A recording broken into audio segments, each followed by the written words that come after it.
Hi, folks. I'm Tom Roberts. I'll be your host for today's session. I just want to let you know that we've got some people all joining. I want to give some time to hop on.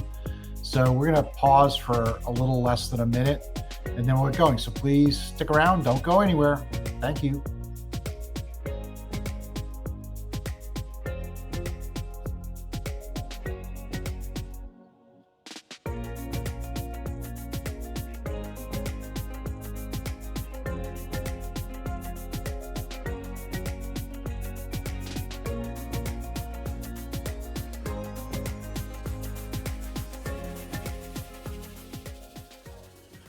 Alrighty, so welcome everybody. Welcome to our next edition of LinkedIn Live.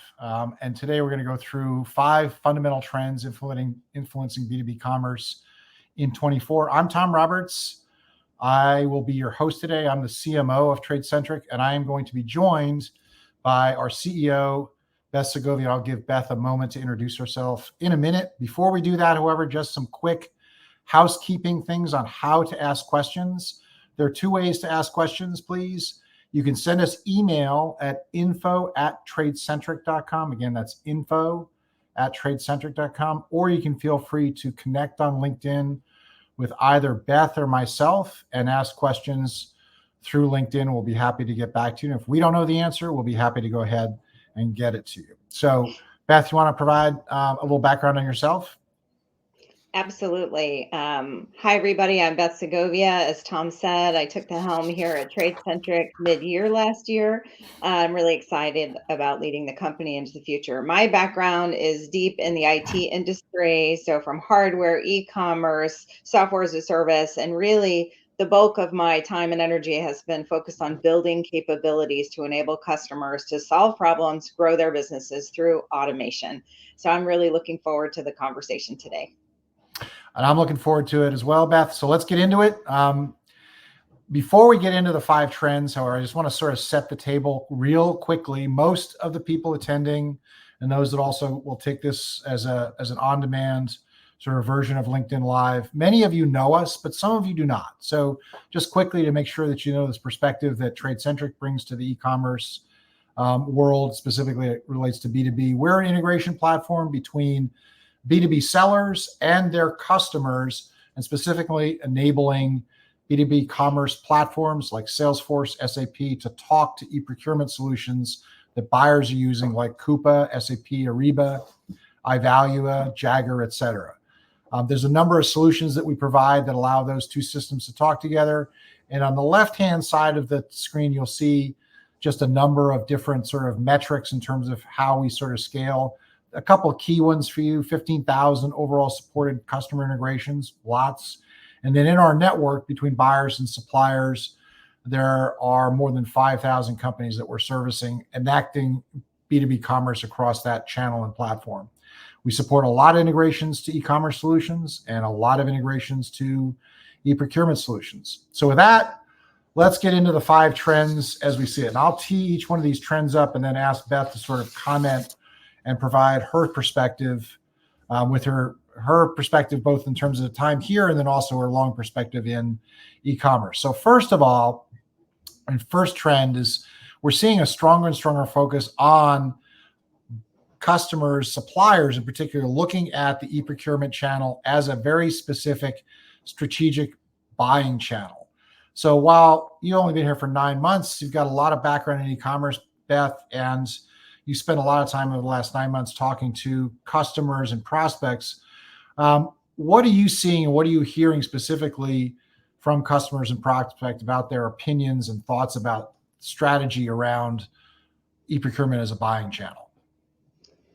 Yeah, thanks, Tom. It's clear to us and to me after talking to many of our customers that suppliers have really received the message, right? They must have an e-commerce experience to do business with their buyer partners. However, many of them are finding that that experience alone is simply not enough. So buyers more and more are adopting e-procurement solutions, like you mentioned, Coupa, SAP, Ariba, and they want a seamless experience. They want to be in those systems and they don't want to have to switch out of those systems to go interact with an e-commerce platform, or God forbid, offline to place an email order or call someone to place an order. They really want to stay in those systems and execute their purchases seamlessly. That helps them save time. That helps them curate pricing and information, and it just helps them be more effective and efficient. And for the supplier, we've seen this frictionless connected commerce drive growth year over year for them with their customers versus other buying methods. Not only can they tailor the experience to the buyer and adapt to the buyer's needs, they can increase stickiness with their customers while they also experience cost benefits in their own order to cash processes. Looking at the stats here on the slide, it's a clear opportunity we see for our suppliers to differentiate themselves among their competitors and create longer, more sticky relationships with their buyers. Yeah, I think one of the things you mentioned was the manual buying processes, like, email, even call center, and perish the thought fax. We know from talking to customers, as well as from survey work we've done, even those that are all bought in on e-procurement, there's still a lot of that happening, and people are trying to sort of reduce that as much as possible because it's very, very costly. And speaking of costly and return on investment, let's go to the next trend, which really is all about trying to make very specific choices about technology investments, which drive ROI. Again, we've done a lot of survey work around what we do, and a lot of ROI accrues from really focusing on e-procurement as a channel. And Beth, I'm sure that your perspective on that, when you're hearing from customers and prospects, is probably insightful. So what are you hearing? Well, I think there's no question that macroeconomic issues and pressures continue, and businesses really need to take care as they're making technology investments in 2024. And an investment that doesn't have a clear return is really not an option. It's just not going to get prioritized. And so we have found, by talking to our own customers, that investing in connected commerce, where suppliers are creating meaningful and sticky integrations with their buyer customer base, is resulting in real returns in terms of revenue growth, cost, and efficiency savings. So real dollars that impact not only the top line, but also the bottom line. So I'd love to share just a couple of those statistics to really sort of impress this point, right? So on average, our customers have achieved a 5 to 7x return by leveraging TradeCentric's connected commerce solutions. And just a couple of, diving in on those points, they've spent 60% less time setting up integrations. They've spent 80% less time managing purchase orders. Yeah, I said 80%. 75% less time entering and correcting invoices. Like, that's a significant amount of labor and energy costs that's being reduced by setting up automated solutions. They've also seen an ability to collect payment faster from their customers, reducing AR by more than 30%. And last but not least, and probably most importantly, they see revenue growth by creating that sticky connection with their buyers, and by creating that visibility to pricing and inventory availability. They're seeing sales increase through not only new buyer relationships, but their existing buyer relationships. All right, awesome. Trend number 3. It always comes up: real-time understanding of what's going on. So real-time data, and then enhanced visibility into what to do about it. That seems to be a quest that just about everybody's on in the B2B world. Beth, can you elaborate a little bit more about what we're seeing? Yeah. So, as we talk to both buyers and suppliers in our network, it's becoming super obvious that, they need data to make critical business decisions. So on the buy side, they need access to real-time inventory and pricing information, as well as information around their own spend trends. On the supply side, they need access to real-time transaction data, including information about their buyers' purchasing habits, as well as information around abandoned carts. So transacting offline through those traditional methods, email, phone, they don't provide that visibility. And transacting via hosted catalog also leads to information gaps. Even transacting through an e-commerce website misses some of those transaction points. So only through leveraging connected commerce, by connecting these two, procurement and e-commerce systems, via punch out, purchase order, or invoice automation, do you get the visibility to all of those data points that really help inform decision making. We talked to 120 suppliers. about the features that they're looking for in terms of data visibility to enhance their decision making. And they shared with us that 63% of them wanted real-time transaction data. 61% of them valued the insight around purchase habits of their buyers, and 35%, and I think that's low, frankly. I think not everybody understands the abandoned cart data and its value, but 35% have already recognized the need for having that information around abandoned carts. So, we think this is super important. And so we have a business intelligence portal that's part of our platform. It's a differentiator for us. And we're doubling down this year. We're really investing significantly in continuing to innovate here to not only provide the data and information, but to provide insights that enable a supplier to take action with their buyers and really help them grow their business. All right, awesome.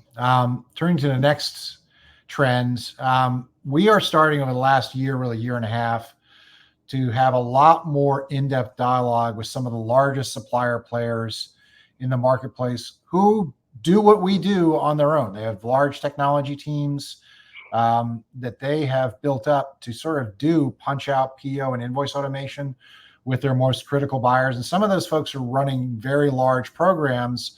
One of the key trends that we're starting to see is sort of some of these larger folks thinking about continuing to operate those, again, in an area and in a world where everyone's worrying about ROI and making specific choices about doing it themselves or using a technology specialist like a Trade-Centric. Beth, you came from a world where you operated with some very big e-commerce marketplace players who often debate these types of things, what to do themselves versus what to leverage a partner for. How has that experience helped you as we sort of engage with some of these larger folks, and you're engaged in a lot of those conversations about their perspectives on keep it in-house versus start thinking about augmenting their program or replacing their program with a third party like us? Yeah, I think it's actually pretty interesting. As a supplier, if you're simply reacting to a buyer's requirement to integrate two systems together and provide that experience, you can do that yourself, right? But as you start thinking about a strategic program where you want to onboard all of your buyers, and how many buyers might you have? You might have 50, you might have 100, you might have 1,000, you might have more than that. So depending on how many buyer customers you have, and how much efficiency you want to gain, and honestly, how much revenue you want to grow, starting to think about managing all of those connections, integrations yourself gets daunting. So you mentioned earlier, Tom, that we've connected to over 75 e-procurement systems and over 150 e-commerce systems. I might have got those backwards. A lot of systems, and many of those are custom, right? So as you start thinking about your own IT department managing that complexity, you not only have to create the connection, but then you don't ignore it, right? The connections constantly change. So the systems change, the fields, they change, how they interact with each other, and you have to stay on top of those integrations. And so working with a platform such as ours, which is purpose built for this, with a team of experts and a set of engineers that are dedicated to maintaining the connections, to continuously add new connections as we bring on more companies into our network. We're creating new integrations between systems that didn't exist before that our customers can leverage. It just takes all of that complexity and management off the table. So I think the question is your program strategic? Are you looking to move the bulk of your suppliers, your buyers, over to an automated connected commerce relationship? Then I think you need an integration partner and you need a platform that's built for purpose. And I think many of our customers have found that we can do it at a cost that's lower than their internal IT house.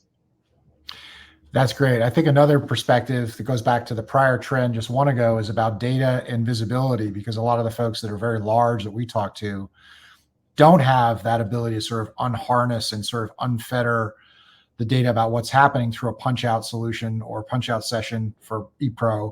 And they know it's there, they just can't get access to it. So I think that's key. I think the next trend also that we're about to go to is also critical, is how does artificial intelligence really sort of get into the middle of all this sort of enhancement of buyer, supplier, trade?